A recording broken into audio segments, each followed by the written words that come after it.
बीडमधल्या 843 महिलांनी ऊस तोडणीला जाण्यापूर्वी गर्भपिशवी काढल्याची धक्कादायक माहिती समोर आली आहे. चिंतेची बाब अशी आहे ती म्हणजे गर्भपिशवी काढणाऱ्या सर्वाधिक महिला या 30 ते 35 वयोगटातल्या आहेत. 1523 महिला गर्भवती आहेत.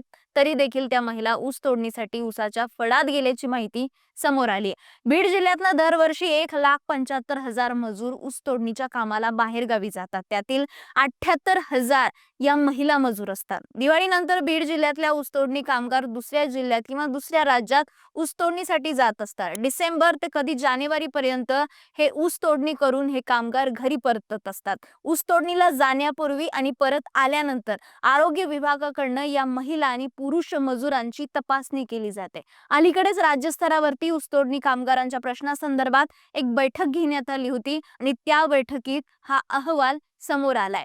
15,624 सरकारी डॉक्टरांची परवानगी घेऊन इथं ही शस्त्रक्रिया खाजगीत केली जाते. नुकत्या समोर आलेल्या रिपोर्टनुसार 279 शस्त्रक्रिया खाजगीत झाल्याचा दावा आरोग्य विभागाने केलाय. पण यामागे एक मोठा स्कॅम आहे. बीड जिल्ह्यातील अनेक खाजगी डॉक्टर अनेक कमी वयातील निरक्षर महिलांच्या अज्ञानाचा फायदा घेतात. गरज नसतानाही त्या महिलांची हिस्टेरेक्टमी केली जाते, म्हणजे गर्भाशय हे काढून टाकलं जातं. या मजूर महिलांना देखील गर्भाशय काढणं सोयीचं वाटतं, कारण ऊसतोडणीसाठी त्यांना स्थलांतर करायचं असतं. ऊसतोडीच्या ठिकाणी त्यांची परिस्थिती ही बिकट असते.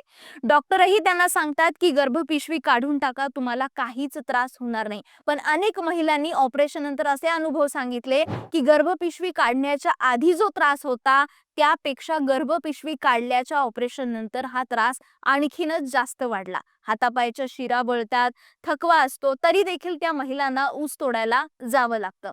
खरंच महिलेला गर्भाशय काढण्या इतका गंभीर आजार आहे का, याची जिल्ह्याच्या सिव्हिल सर्जन करवी सरकारी तज्ञ डॉक्टरांकडून तपासणी केली जाते आणि आवश्यक असेल तरच खाजगी डॉक्टरांना ती परवानगी दिली जाते. पण हा नियम खरंच फॉलो होतो का? कारण नेमक्या किती हिस्टेरेक्टमी झाल्यात याची माहिती गोळा करण्यात येते तेव्हा हजारांच्या घरात महिलांचं गर्भाशय काढण्यात आल्याचं आढळून येतं. दर निवडणुकीच्या प्रचारामध्ये गर्भाशय हा खळबळजनक मुद्दा बनतो, पण त्यावरती कारवाई काहीच होत नाही.